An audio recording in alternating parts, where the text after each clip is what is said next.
हम सरकार हाय हाय हम सरकार हाय हाय ৰঙিয়া পৌৰসভাৰ বিৰুদ্ধে প্ৰতিবাদত নামিল এটি অঞ্চলৰ ৰাইজ ৰঙিয়া সমীপৰ বৰদলৰ হীৰাঘাটত পৌৰসভাই নিৰ্মাণ কৰিবলৈ লৈছে এটি প্ৰকল্প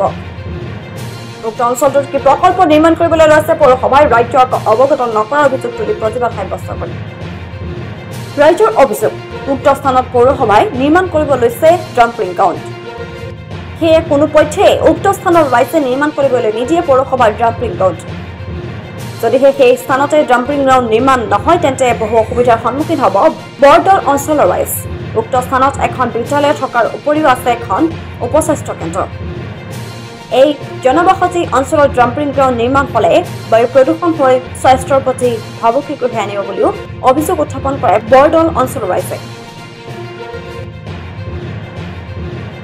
আজি আমি এই বৃহত্তৰ বৰদল অঞ্চলৰ ৰাইজ আমি ইয়াতে গোট খাইছোঁ আমাৰ এই হীৰাঘাটা হাইস্কুলৰ ওচৰত ৰঙিয়া মিউনিচিপালিটি বৰ্ডে যিটো মানে ডাম্পিং গ্ৰাউণ্ড বনোৱাৰ এক প্ৰচেষ্টা হাতত লৈছে এইটো আমি বন্ধ কৰাৰ উদ্দেশ্যৰে আজিৰ কাৰ্যসূচীটো আমি লৈছিলোঁ এই প্ৰজেক্টটো আজিৰ পৰা 3 দিনৰ আগত আৰম্ভ হৈছে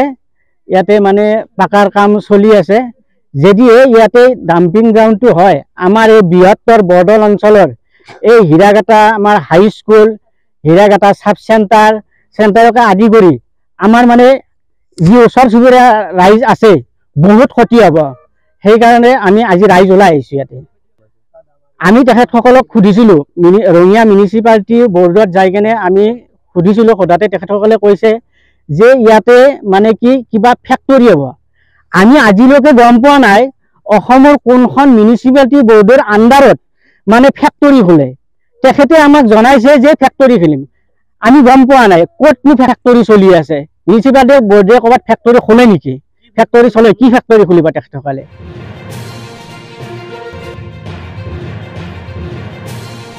ৰঙিয়া প্ৰমণ্ড নগৰ ৰিপৰ্ট সংবাদ 65